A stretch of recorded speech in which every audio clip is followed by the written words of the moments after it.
narrajirarkike narrajirarkike narrajirarkike narrajirarkike narrajirarkike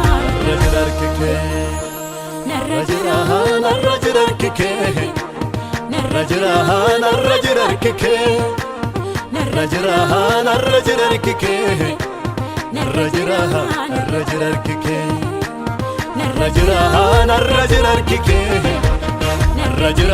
narrajirarkike narrajirarkike narrajirarkike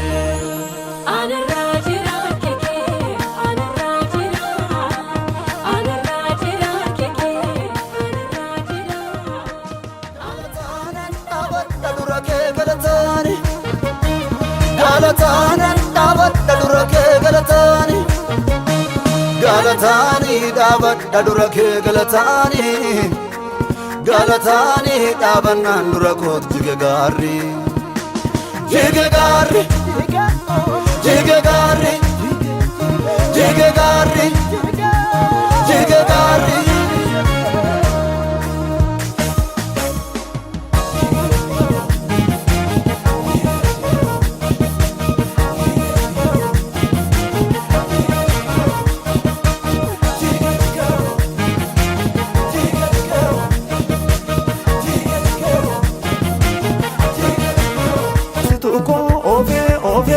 Sebiya wal jalilali sifol aftirefu bariya dinni ko dibe manabba ko tinagate solbina jannani dide ulfilni nargate ulfilni nargate ulfilni nargate oh ulfilni nargate ulfilni nargate ah ulfilni nargate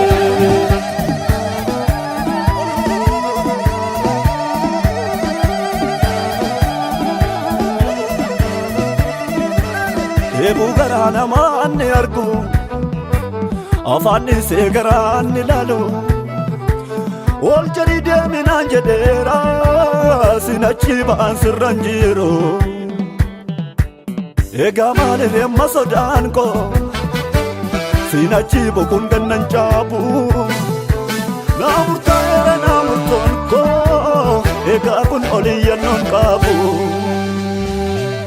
Adesutuko ofe bellesbiya wal jarilali sifo laftirefu bari'a dinni ko dibe manabba ko tinagate Shalom naganif ararri jalalli waaqayyo hunduma keessaniif haa ta'u jaalatamoo fi kabajamoo obboleewwan tokko hafuuraa waldaa sagalee waaqayyoo isa jiraataa keessatti kan argamtan gaggeessitoota waldaa sagalee waaqayyoo isa jiraataa abbootii hafuuraa waldaa sagalee waaqayyoo isa jiraataa faarfattoota waldaa sagalee waaqayyoo isa jiraataa fi saba waldaa sagalee waaqayyoo isa jiraataa gartuu tokkoffaa fi lammaffaa keessatti kan argamtan hunduma keessaniin baga guyyaa kabaja waldaa sagalee waaqayyoo isa jiraatatiin isin ga'ee baga walumaan geenye baga gammaddan sinin jechuun jaaladha. Guyyaa har'aa kanatti fuula keessanitti argamee baga gammaddan baga gamman kana sinin jedhu abbaa hafuuraa waldaa sagalee waaqayyoo isa jiraataa Raajii Gosaan jedhama. Egaa hundi keessanuu na beektu waan ta'eef waggaa lama guutuu waldaa sagalee waaqayyoo kana keessatti abbaa hafuuraa ta'ee tajaajilamaa hojii waaqayyoo isa jiraataa wal wajjin hojjechaa turre hunduma keessan waaqayyo gooftaan isinaa eebbisu isinaa kabaju akkasuma keessummoonni waldaa garagaraa keessaa dhuftan abbootiin hafuuraa gaggeessitoon sabni qulqulloon guyyaa galateeffannaa kanatti nu wajjin waaqayyoon galateeffachuudhaaf gidduu keenyatti kan argamtan welcome baga nagaadhaan dhuftan isiniin jechuu jaalanna. Guyyaa har'aa kanatti guyyaa galateeffannaa konferensii hafuuraa guddaa hundeeffama waldaa sagalee waaqayyoo isa jiraataa sababbeeffachuudhaan qophaa'e kana irratti argamtanii tajaajilamuudhaaf faarfachuudhaaf walaloo walaleessuudhaaf kadhachuudhaaf warri carraa argattan hunduma keessan baga gammaddan jechuun jaalladha irra deebi'ee. Egaa waldaan sagalee waaqayyoo ni jiraatan barri hundeeffama ishee akka waldaatti kan hundeeffamte bara 2020 aduu bultii 16 akka biyya Arabootatti jechuudha. Waaqayyo nu gargaaree waggaa lammaffaa keenya xumurree har'a kinoo waggaa lammaffaa xumurree galata guddaadhaan gara waggaa sadaffaatti ce'uudhaaf guyyaa xumuraa irra jira. Waaqayyo waan hundumatti waan nu gargaareef gara keenya waan ta'eef galanni guddaan ulfinni guddaan Waaqayyo gooftaa nu gargaareef haa ta'u. Itti aansuudhaan guyyaa bu'uureffamaa waldaa sagalee waaqayyo isa jiraata irraa eegaluudhaan hanga guyyaa irratti gaggeessadhaan hojii waaqayyo hojjechuudhaan gidduu keenyatti kan turtan sabni waaqayyo gaggeessitoonni waaqayyo gooftaa isinaa eebbisu isinaa kabajuu jechuun jaalladha. Baga gammaddan. Guyyaan galateeffannaa kun kan saba waaqayyooti. Kan gaggeessitoota waldaa sagalee waaqayyooti. Maaliif jennaan jalqabarraa ka'anii hamma ammaatti gaggeessummaadhaan gidduu keenya kan jiran fakkeenya guddaa dhalootaaf kan ta'an boleewwanni keenya jiru.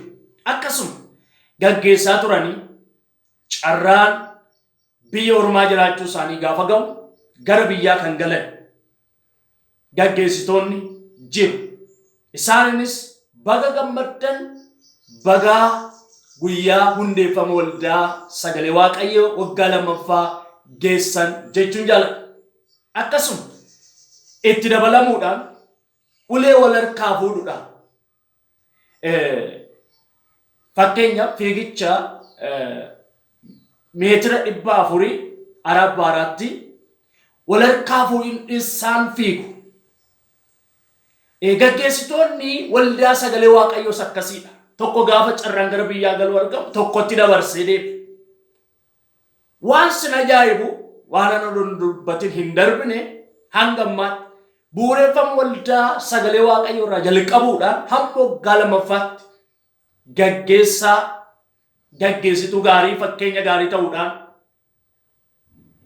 waldaa sagalee waaqayyoof tumsa guddaa kan goote waaqayyo gooftaan si eebbisee jechuun jaalladha.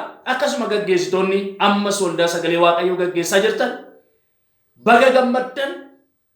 Carraa waldaa sagalee waaqayyoo gaggeessuu argachuu keessaniif gaggeessitoota mana waaqayyoo ta'uu keessaniif gaggeessitoota saba waaqayyoo ta'uu keessaniif irra deebi'ee baga guyyaa hundeeffama waldaa sagalee waaqayyoo isa jiraatutiin isin ga'e jechuun jaalladha. Akka abbaa hafuuraa waldaa sagalee waaqayyootti gammachuu guddaatu galata guddaatu keessa kootti dhaga'ama. Maaliif waggaa lama jechuun guyyaa lama jechuun miti. Waggaa lama jechuun ji'a lama jechuun miti. Waggaa lama jechuun adeemsa yeroo dheeraati. Turtii yeroo dheeraati. Guyyaa tokko waldaa sagalee waaqayyoo fi gaggeessitoonni fi abbaan hafuuraa waldaa sagalee waaqayyoo osoo walitti hin mufatin jaalala dhugaa Kiristoos irratti hundaa'e sana wal jaalachuudhaan wal gorfachuudhaan wal deeffachuudhaan mana waaqayyoo keessatti yaada waaqayyoo keessatti ol eeguu jechuun baay'ee waaqayyoo gidduu keenyatti argamuu fi gidduu keenyatti mul'achuu isaa agarsiisa. Akkasuma waggaa lama kana guututti lubbuuwwan danuu gara gooftaa dhufuudhaan barumsa cuubbaa barachuudhaan duuka bu'ummaa barachuudhaan akkasuma immoo barumsa kaayyootti jiraachuu jedhu barachuudhaan jireenyi kaayyoo maal akka ta'e kaayyoodhaan jiraachuun maal akka ta'e barachuudhaan ammas immoo barachaa kan jiran jireenyatti jiraachuu barumsa jedhu Kiristaan akkamitti jireenyatti jiraata. Maaliif jennaan obboleewwata koo biyya lafaarraa amma jiru carraa tokko qabna. Kiristoositti qabamnee jiraachuu fi Kiristoos Iyesuus keessa jiraachuu. Kanaaf waldaa sagalee Waaqayyoo ni jiraatan. Dhaloota Kiristoositti jiraatanii fi dhaloota Kiristoos keessa jiraatan warachuudhaan dubbii sagalee Waaqayyoo isa waan hundumarratti hundaa'e barsiisuudhaan eenyummaa kiristaanummaa isaanii beekanii dhugaatii Kiristoosiif akka jiraataniif akka tajaajilan gochaa jira. Egaa hojii gurguddaa hojjenne Waaqayyoos immoo hojii gurguddaa nuuf hojjete. Kanumarraan aansuudhaan immoo waldaa sagalee Waaqayyoo ni jiraataa online church irratti beekamu kun YouTube mataa isaa akka horatu waggaa lamaan kana keessatti YouTube mataa isaa waldaa sagalee Waaqayyoo inni jiraatan horateera. Akkasuma immoo waldaa lafarratti buusee mootummaa Waaqayyoo isa jiraataa kana lallabuudhaaf Kiristoos ilma Waaqayyoo isa jiraataa ta'e kana lallabuudhaaf dhaloota danuu gara mootummaa Waaqayyoo isa jiraataatti deebisuudhaaf lafarratti waldaa sagalee Waaqayyoo ni jiraataa bu'uureeffamee hundeeffameera. Baga gammaddan isiniin jechuun jaaladha. Egaa gaafa guyyaa galataa kana yookaan kabaja waggaa lammaffaa waldaa sagalee Waaqayyoo isa jiraataa kana yaadnu Waaqayyo sagalee nuu kenne. Waaqayyo dubbii isaa nuu kenne. Isa sinifan dubbisaa macaafa faarfannaa 126 lakkoofsa 3 irra dhaabannee guyyaa galateeffannaa waldaa sagalee Waaqayyoo isa jiraataa waggaa lammaffaa keenya kabajachaa jira. Egaa akkas jedha. Waaqayyo waan guddaa nuuf hojjetee argisiiseera, nuyi warra gammachuu taanee jedha. Waaqayyo waan guddaa nuuf hojjetee argisiiseera, nus immoo warra gammachuu taanee jedha. Eenyutu waan guddaa hojjetee nu agarsiise? Waaqayyoodha. Saba waldaa sagalee Waaqayyoo fi waldaa sagalee Waaqayyootiif Waaqayyo waan guddaa hojjete waggaa lamaan kana keessatti. Waaqayyo waan gurguddaa hojjete waggaa lamaan kana keessatti. Sababii kanaaf Waaqayyo waan guddaa hojjete waan nu agarsiise, Waaqayyo waan guddaa godhee waan nu gammachiise, Waaqayyo waan guddaa hojjetee warra gammachuu waan nu taasise, nus guyyaa galateeffannaa kanarratti isa waan guddaa hojjetee nu agarsiise. Isa waan guddaa hojjetee warra galataa nu taasise Waaqayyoon galateeffachuudha. Haleluuyaa. Waldaa keenyaaf, saba keenyaaf, gaggeessitoota keenyaaf, abbootii hafuuraa keenyaaf, faarfattoota keenyaaf Waaqayyo waan guddaa hojjete. Hojjechuu duwwaa miti hin agarsiise. Haleluuyaa. Hojjechuu duwwaa miti isa hojjete sana immoo Waaqayyo maal godhe? Hin agarsiise. Ija warra nu jaalatanii duratti hojjetee agarsiise. Ija warra badduu keenya hawwan duratti hojjetee jiraachuu keenya agarsiise. Ija warra diigamuu keenya eegan duratti hojjetee guddachuu keenya agarsiise Waaqayyo. Haleluuyaa. Ameen. Yesuus inni gooftaan. Kanaaf Waaqayyo sagalee kana nuu kenne. Ameen. Waggaa lammaffaa kana gidduutti Waaqayyo maal hojjete? Waan guddaa. Haleluuyaa. Hojjechuu duwwaa miti hin agarsiise. Ameen. Mee Waaqayyoodha. Waan guddaa hojjeteedha. Na agarsiiseera. Anis immoo warra gammachuun ta'eedha. Haleluuyaa. Egaa Waaqayyo warra kan isaaf gaafa hojjetee agarsiisu, Waaqayyo warra kan isaaf gaafa hojjetee hojii hojjete sana agarsiisu, warra immoo akka hin hojjetamne kan akka Xoobiyaa, Geeshem, Sanbalaat hin qaaneesse jechuudha Waaqayyo. Hin yallaasise jechuudha Waaqayyo. Mataa akka buusan godhe jechuudha Waaqayyo. Maaliif jenna? Hojjetee agarsiise. Waaw. Mee Waaqayyo hojjetee agarsiiseedha. Ameen. Yesuus gooftaadha. Haleluuyaa. Hojjetee agarsiise Waaqayyo. እግዚአብሔር ሰርቶ ስላሳየ ሃሌሉያ እግዚአብሔር ታላቅ ነገር አድርጎ ስላሳየ በደስታ ተሞላ እንድንደሰት እግዚአብሔር አደረገ። በዚህ በሁለተኛ ዓመት ክብረ በዓል ላይ ቆመን እግዚአብሔርን ስናመሰግን እግዚአብሔርን ከፍ ስናደርገው እግዚአብሔር በሁለት ዓመት መካከል የሰራልን ታላቅ ስራ አለ። በሕይወታችን በቤተ ክርስቲያናችን እግዚአብሔር የሰራው ታላቅ ስራ ነው። ለዚህ ነው ደስ ያለ። ለዚህ ነው የምስጋና ፕሮግራም ያዘጋጀው። ለዚህ ነው እግዚአብሔር ልንባርክ ልናመሰግን በጎናችን ያሉ ቅዱሳንን የተወደዱ የእግዚአብሔር ቤተሰቦችን ነው የኛን ደስታ ተካፈሉ ያለው ነው በጋራ እግዚአብሔርን እናመሰግን ያለው። አሜን አሜን አሜን አሜን። ይሄ ቀን ለኛ የእልልታ የምስጋና የደስታ የሳቅ ቀን ነው። ምክንያቱም እግዚአብሔር ታላቅ ነገር አድርጎልናል። ዋው እግዚአብሔር ታላቅ ነገር አድርጎልናል። አሜን ሃሌሉያ። ዋቀየኑ ወልዳ ከኛ ሰበከኛ ዳሎተ ከኛ ዋን ጉዳ ወደ አርግሲሴራሙ ሃሌሉያ። ከንጫሉ ወቀኑ አገርሲሶ ዲቀም ወጋሰ ደፋት ጋበሰ ከንጫሉ ዋቀዮ ከኑ አገርሲሶ ከንጫሉ ዋቀዮ ከኑላ ከንጫሉ ዋቀዮ ትሬነ ከኛ ረተቀሙልሱ አሜን ሃሌሉያ። ጉያ ገለቴፈና ከነረዳበተን የቆሌ ወጣው ጉያ ገለቴፈና ከነረዳበተን ሰበዋ ቀዩ በረከት ትሬነ ከቲ ዋቀዩ ዋን ጎዴ የዋቀዩ ገለቴፈ ሃሌሉያ።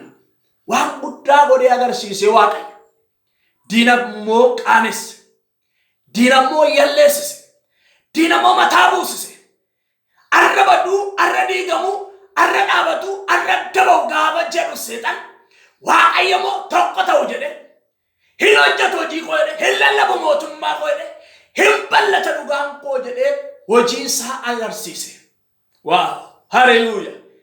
ሆጂሳ አገርሲሴ ዋቀይ ሆጂሳ ሙልሴ ዋቀይ ከናፍ ኦቦሌ ወጣው ካበጀ ከነረጋ ፈዳበን ገመቹ ጉዳቱ ንትደጋ ከናፍ ሰገሌን ኩን ዋቀዮ ጉያ ገለቴፈና ከነረትን ውላተና keessummoon abbootiin hafuuraa faarfattoon sagantaa kanarratti ebba guddaa waaqayyo karaa keessanii waldaa sagalee waaqayyo isa jiraataaf akka dhangalaasu abdiif amantii guutuun qaba.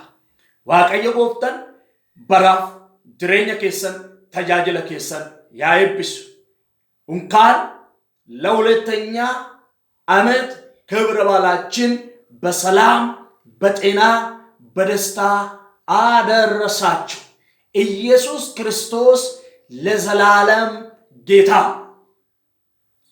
በጋ ጉያ ሁንዴፈማ ወልዳ ሰገሌ ዋቀዮ ሰጅራተትን ኢሲንገይ ኢየሱስ ክርስቶስ በረበራን ጎፍታ ሻሎም Shalom, shalom. Nagafi ararri jaalalli waaqayyo isiniif haa baay'atu qulqullootaaf kabajamtoota saba waldaa sagalee waaqayyo isa jiraata keessatti argamtan abbootiin hafuuraa gaggeessitoonni sabni waldaa sagalee waaqayyo isa jiraata keessatti argamtu guutummaa keessaniif nagaan gooftaa isiniif haa baay'atu.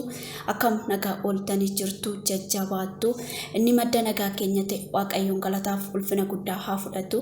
Abbootiin hafuuraa keessummoonni gaggeessitoonni waldaa biyya keessaa biyya garaagaraarraa waamicha keenya kabajanii jiddu keenyatti argamtan welcome baga nagaadhaan dhuftan isiniin jechuu jaalanna. Waamicha keenya kabajanii jiddu keenyatti argamu keessaniif eebbifamaa waaqayyoon sinaa eebbisu. Baay'ee sin jaalanna baay'ee sin kabajna iddoo olaanaa isiniif qabna.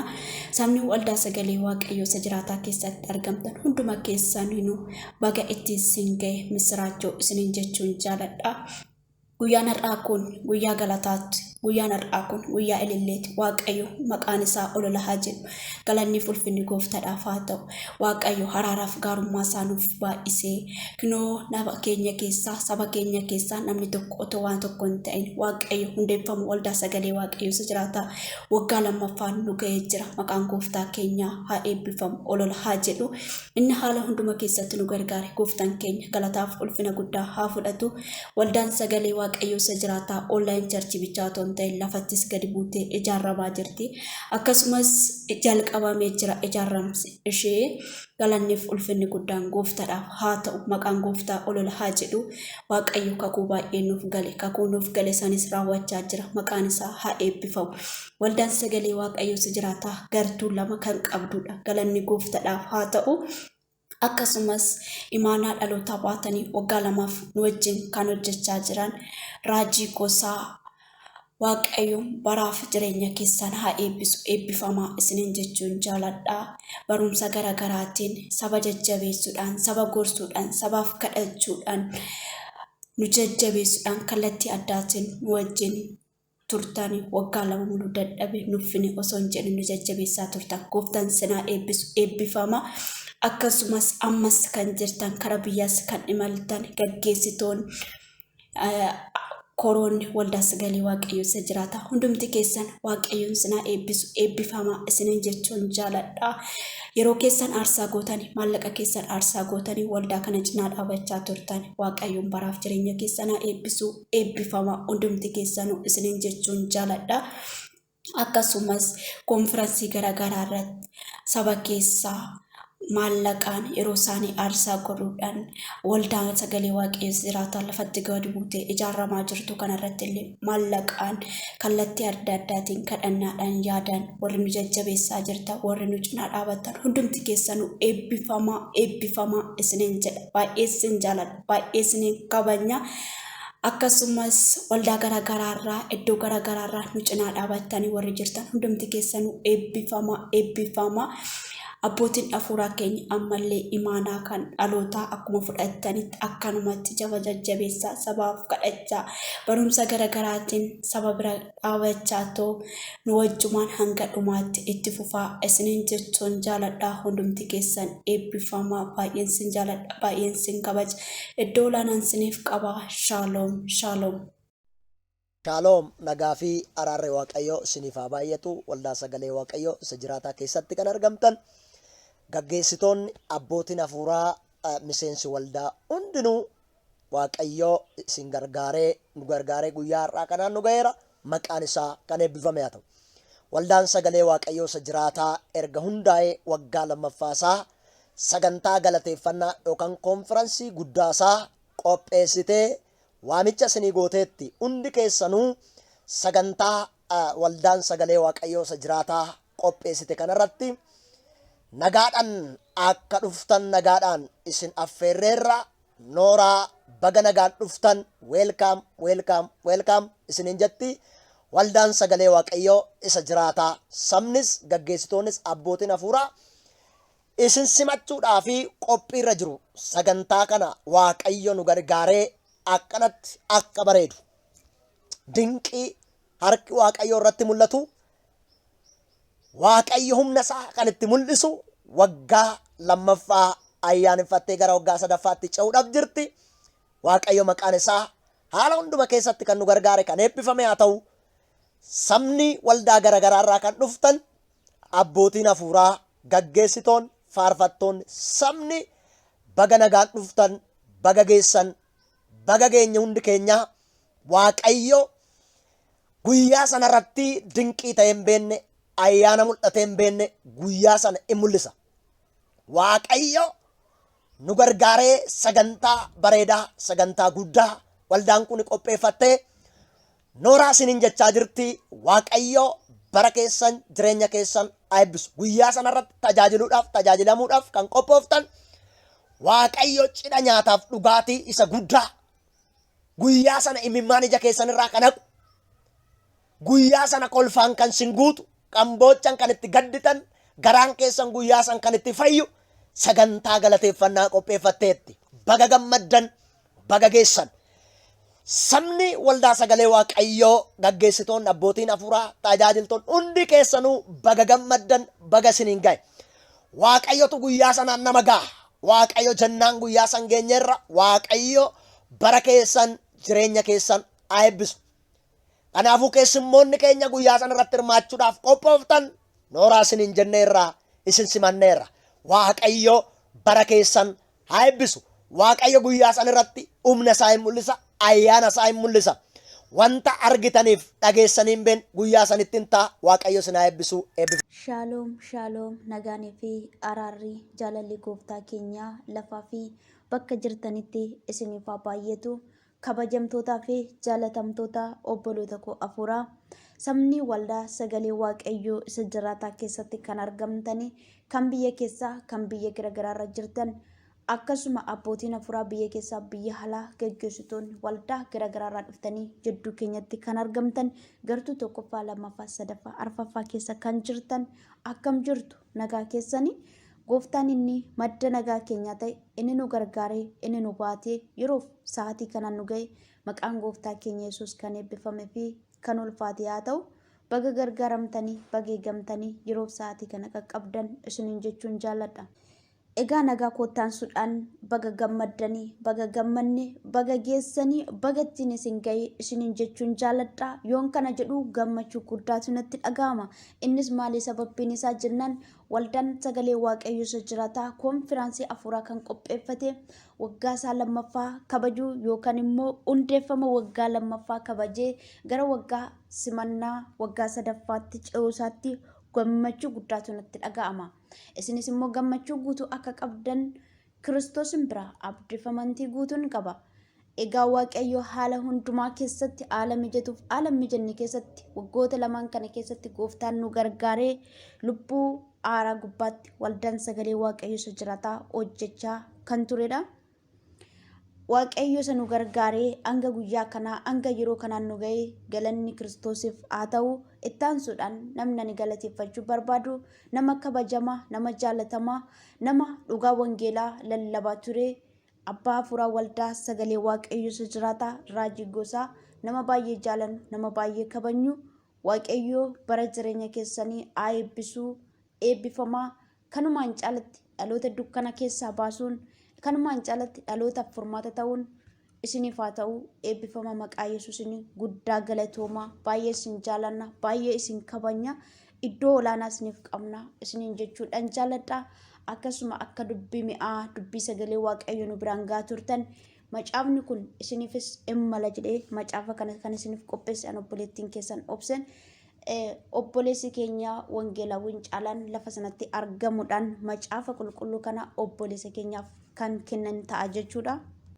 Itti aansuudhaan obboleessa keenya wangeelaawwan caalaa nama baay'ee kabajnu nama baay'ee jaalannu waggoota lamaan kana keessatti jalqabanii hanga yeroo kanaatti karaa bilbila obboleessa keenyaatiin nu tajaajilaa kan turtan gooftaan bara jireenya keessan haa eebbisu eebbifamaa ayyaanni hubannaan ogummaan gooftaa kanumaa ol isiniif haa baay'eetu ammas jidduu keenyatti argamtanii nu tajaajiluuf tajaajilamaa kan jirtan waaqayyo bara keessaniif jireenya keessan haa eebbisu jechuun jaalladha. Akkasuma ittaansuudhaan waldaa sagalee waaqayyo isa jiraataa onlaayinii qofa osoo hin ta'in lafarrattis gadi bu'ee hojii wangeelaa hojjechuuf magaalaa Adaamaa keessatti hojjetamaa ijaaramaa akka jiru baay'een keessan beektu. Namoonni hin dhageenyes dhagaa dhageessisaa isiniin jedha. Hojiin wangeelaa qilleensa qofarratti otoo hin taane lafa kam keessattiyyuu in hojjetama. Namoonni waldaa sagalee waaqayyo isa jiraataa keessaa harka hiixataa kadhannaadhaan gorsaan nu bukkee dhaabbataa turtan. Akkasuma waldaa garaagaraa keessaa viidiyoo sana argitanii namoonni nu cinaa goraa karaa maallaqa keessanillee nu cinaa dhaabbataa kan turtan. Waaqayyoon bara keessan jireenya keessan haa eebbisu eebbifamaa ayyaanni hubannaan ogummaan gooftaa kanaa olitti isiniif haa baay'atu. Kanumaa olitti nama mana waaqayyo ijaaru ta'a isiniin jechuun jaalladha. Iddoo kanatti hir'istan dachaa dirribii 7 ta'ee akkaawuntii keessan maqaa Yesuusin haa guutu jechuudhaan jaalladha. Baay'een isin jaalladha. Baay'een isin kabajaa dogoggora jiruu fi jaalala Kiristoos na of kalchaa isiniin jecha waamicha keenyas kabajanii jidduu keenyatti kan argamtan guddaa isin kabaja guddaan isin jaaladha ani obboleettiin keessan obsen seenaa biraa hin qabu seenaa koo Kiristoos qaraanii irratti hin gola bira gaggeessitu waldaa sagalee waaqayyoo jiraata kanan ta'e guddaan isin kabaja guddaan isin jaaladha naaf eebbifama shalom shalom ሻሎም ቅዱሳን የእግዚአብሔር ቤተሰቦች በእግዚአብሔር ቃል ያው ቤተክርስቲያን ውስጥ የምትገኙ የቤተክርስቲያን መሪዎች አገልጋዮች ዘማሪዎች እንዲሁም ቅዱሳኖች እንኳን ለሁለተኛ ዓመት ክብረ በዓላችን በሰላም በጤና አደረሳችሁ ማለት ወዳለሁ እንግዲህ ዛሬ በፊታችሁ ተገኝቼ እንኳን አደረሳችሁ ማለት የበቃውት የቤተክርስቲያናችሁ አገልጋይና ባለራዕይ የእግዚአብሔር ሰው ነብይ ጎሳኔ እንኳን ለሁለተኛ ዓመት ክብረ በዓል በሰላም አደረሳችሁ በድጋሜ ማለት ወዳለሁ እንግዲህ እግዚአብሔር ቃል ያው ቤተክርስቲያን ውስጥ በሁለት ዓመት ኃይል እግዚአብሔር በብዙ ምሕረትና በብዙ ቸርነት በብዙ ፍቅር በመያያዝና በመተማመን በመከባበር ሁለት ዓመት ጌታን እንድናገለግልና የእግዚአብሔር መንግስት በጋራ እንድንሰራ በተለያየ አገር ውስጥ ያላችሁ በአረብ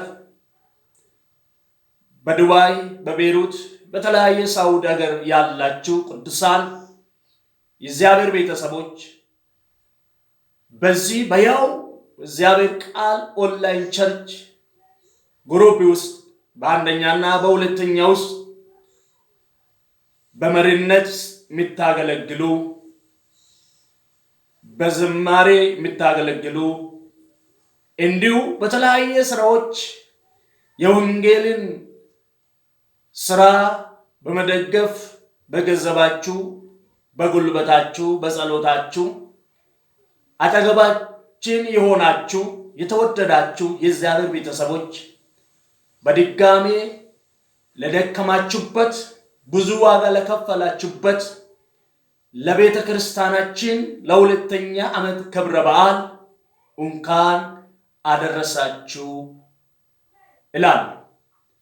በዛሬ ቀን ላይ ቆመን ሁለተኛ ዓመት ክብረ በዓላችን ስናከብር እጅግ ታላቅ ደስታና ታላቅ ምስጋና በውስጣችን ሞልቶ የፈሰሰ ነው።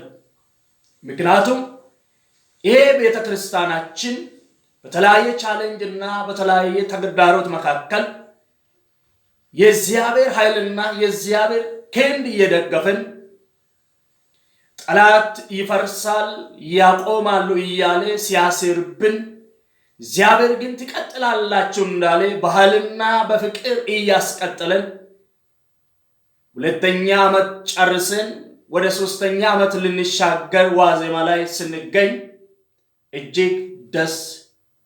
እጅግ ደስ ይለናል።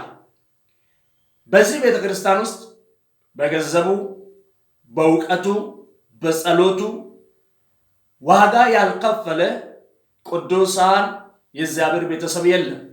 በተለይ በመሪነት ላይ ያላችሁ ከመጀመሪያም እስካሁን ድረስ ሳትደክሙ ሳትሰላችሁ ይሄ ቤተክርስቲያን የኔ ቤተክርስቲያን ነው፣ የዳንኩበት ነው፣ እውነትን ያወቅኩበት ነው፣ እስከ ፍጻሜ አገለግላለሁ ብላችሁ በዚህ ቤተክርስቲያን ላይ ዋጋ የከፈላችሁ እያላችሁ አሁንም እየከፈላችሁ ያላችሁ እግዚአብሔር የድካማችሁንና የጸሎታችሁን ፍሬ ይኸው ሁለተኛ ዓመት ላይ ቆመን ጌታን እንድናከብር ጌታ እድል ሰጥቶናል።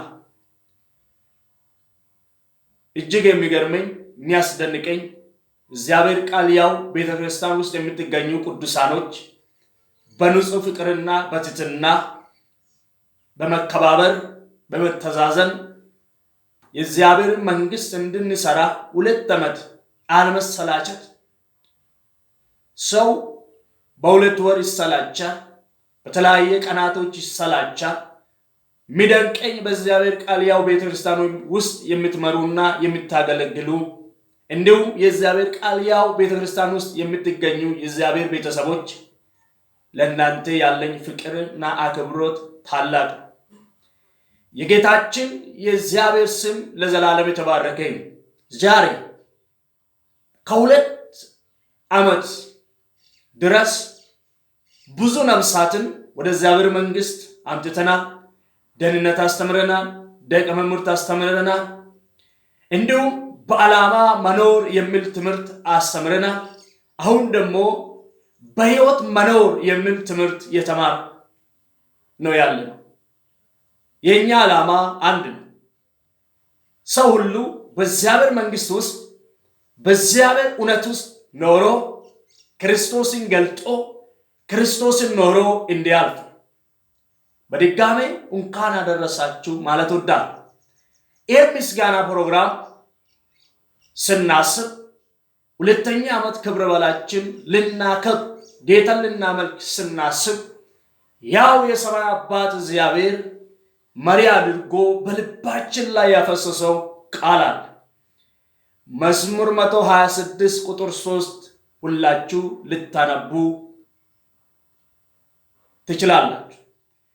እንግዲህ በዚህ ስፍራ ላይ እግዚአብሔር ታላቅ ነገር አደረገልን፣ ደስተኞች ሆን ይላል። እግዚአብሔር ታላቅ ነገር አድርጎልን ስላሳየ ማድረጉ ብቻ አይደለም። በዚህ ስፍራ ላይ የምናየው አድርጎ አሳየ። በወዳጅም በጠላቱም ፊት በሚወዱንም በማይወዱንም ፊት እግዚአብሔር ታላቅ ነገር አድርጎ አልደበቀም። አድርጎ ደበቀ አይልም። አድርጎ ሰወረ አይልም። አድርጎ ገለጠ ይላል። አሳየ ይላል። ሃሌሉያ። በማድረጉ ብቻ ሳይሆን አድርጎ ደግሞ በመገለጡ እጅግ ደስ አለን ይላል። የኛ በያው ቃል ቤተክርስቲያን ውስጥ ያለን ቅዱሳኖች፣ አገልጋዮች፣ ዘማሪዎች፣ ቤተክርስቲያን መሪዎችና ቅዱሳኖች እግዚአብሔር ለኛ ለቤታችን ለሕይወታችን እንዲሁ ለቤተክርስቲያናችን የሰማይ አባት እግዚአብሔር ታላቅ ነገር አድርጎ አሳየን። ሃሌሉያ። አድርጎልን እንዳይታይ አልሰወረም፣ ገለጠ። ሃሌሉያ። በማድረጉ ውስጥ የገለጠ ነገር አለ። እንድታይ ተሰውሮ እንዳይ አንዳንድ ሰዎች የሆነ ነገር ሲያደርጉ እንዲታወቁ አይፈልጉም። በድብቅ ለሰዎች የሆነ ነገር ያደርጋል። ይሄ አምላክ ግን በግልጥ ነው ያደረገውን ገለጠው። ያደረገው እንድታይ ያደረገ። አሜን አሜን። ስለዚህ እግዚአብሔር በሁለት ዓመት ውስጥ ታላቅ ነገር አደረገልን። ማድረጉ ብቻ አይደለም ገለጠልን። ሃሌሉያ። በእኛ ሕይወት፣ በእኛ ቤተክርስቲያን፣ በእኛ ትውልድ ላይ፣ በእኛ ሕዝብ ላይ እግዚአብሔር ታላቅ ነገር አደረገ። ማድረጉ ብቻ አይደለም ያደረገውን ገለጠ። አዋጃለን። ይህ ቤተክርስቲያን የሁለተኛ ዓመት ክብረ በዓል ላይ የተጋበዛችሁ አገልጋዮች፣ ቅዱሳኖች፣ የተለያየ ቤተክርስቲያን መሪዎች፣ የተወደዳችሁ የእግዚአብሔር ቤተሰቦች ለቅዱሳን ለእናንተ አዋጃለን። በዚህ ቃል ላይ ትንቢታዊ ቃል በሕይወታችሁ ላይ፣ በቤተክርስቲያናችሁ ላይ፣ በትውልዳችሁ ላይ፣ በዘራችሁ ላይ አውጃል። ሃሌሉያ። እግዚአብሔር ማድረጉ ብቻ አይደለም ያደረገው በአንተ ሕይወት ይገልጣል። ያደረገብን ታምራቱን በአደባባይ ያወጣል። ጄካቦራ ዲጋለው ባራዲያ እግዚአብሔር ያደረገውን በአደባባይ ይገልጣል። ሃሌሉያ። ያ እግዚአብሔር ሲገልጥ ያደረገውን እግዚአብሔር ሲገልጥ፣ ሃሌሉያ፣ ያደረገውን እግዚአብሔር ሲያወጣ እጅግ ደስተኞች ሆን ይላል። ዛሬ በዚህ ፕሮግራም ላይ የተገኛችሁ የተከበራችሁ የእግዚአብሔር ቤተሰቦች ልዑል አምላክ እግዚአብሔር በሕይወታችሁ፣ በቤታችሁ፣ በአገልግሎታችሁ ነገርን ያደርጋል። ሃሌሉያ። ያደረገውን ደግሞ ይገልጣል። ራኮቫራዲያ እስቲ እጃችሁን አወዛውዙና እግዚአብሔር በሉ ያደረገውን በሉ ይገልጣል በሉ። ሃሌሉያ። ያሰበውን ባንተ ሕይወት ያሰበውን ባንቺ ሕይወት ያሰበውን ባንቺ አገልግሎት ያሰበውን ባንተ ዘመን ሊያደርግ ያሰበውን ያደርጋል። ማድረጉ ብቻ አይደለም፣ በአደባባይ ይገልጣል። ሃሌሉያ። ይገልጣል እግዚአብሔር ይገልጣል እግዚአብሔር። ኦ ሃሌሉያ። ይገልጣል እግዚአብሔር። ሩማ ሴዳላቦራዲያ ይገልጣል እግዚአብሔር ባንተ ሕይወት። አሜን ሃሌሉያ። አደረገ። ማድረጉ ብቻ አይደለም፣ እነሆ ገለጠ። አሜን ሃሌሉያ። ገለጠ ይላል። ከዛ በኋላስ ከገለጠ በኋላስ እጅግ ደስተኞች ሆን ይላል። ሃሌሉያ። አሜን አሜን አሜን አሜን። እግዚአብሔር ያደረገውን በአደባባይ ይገልጣል። አሜን። የኔ አምላክ በሉ የኔን ነገር ያደርገዋል፣ ይፈጽመዋል፣ ደሞም በሉ በአደባባይ ይገልጣል። አሜን አሜን አሜን። በጌታ በኢየሱስም ይሁንላችሁ። የእናንተ ነገር የሚሰወር አይደለም። የእናንተ ነገር የሚገለጥ ነው። የእናንተ ነገር በአደባባይ የሚወጣ ነው። በሎርድ ቫሊያ የእናንተ ነገር በወዳጃችሁ በጠላታችሁ ፊት የሚከናወን ነገር የሚሰወር አይደለም፣ የሚደበቅ አይደለም። አሜን ሃሌሉያ። ገለጠው ይላል። ገለጠው። ዋው! ሲገልጥ ደስተኞች ሆኑ እነሱ። አሜን።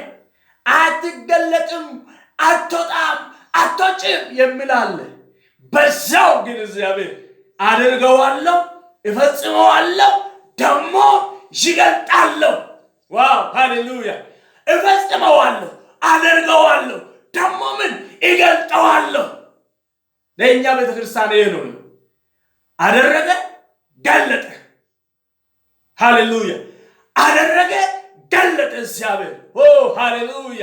እግዚአብሔር በሉ ያደርጋል፣ ደግሞ በአደባባይ ይገልጣል። አሜን ሃሌሉያ። አድርጓል፣ ይገልጣል። ያደረገውን ይገልጣል እግዚአብሔር። ያደረገውን ይገልጣል አምላካችን። ስለዚህ እጅግ ደስተኞች ነን። በጣም እንወዳቸዋለን፣ እናከብራቸዋለን። በያው ቃል ቤተክርስቲያን ውስጥ የምትገኙና ከተለያየ ቤተክርስቲያን የመጣችሁ በድጋሜ እንኳን ለሁለተኛ ዓመት ክብረ በዓልና ለሶስተኛ ዓመት የመሻገር ዋዜማ አደረሰን አደረሳችሁ። እወዳችኋለሁ። ጌታ ዘመናችሁን ይባርክ። ሻሎም። Rajirahan arrajirarkike Rajirahan arrajirarkike Rajirahan arrajirarkike Rajirahan arrajirarkike Rajirahan arrajirarkike Rajirahan arrajirarkike Rajirahan arrajirarkike Rajirahan arrajirarkike Rajirahan arrajirarkike Rajirahan arrajirarkike Rajirahan arrajirarkike Rajirahan arrajirarkike Rajirahan arrajirarkike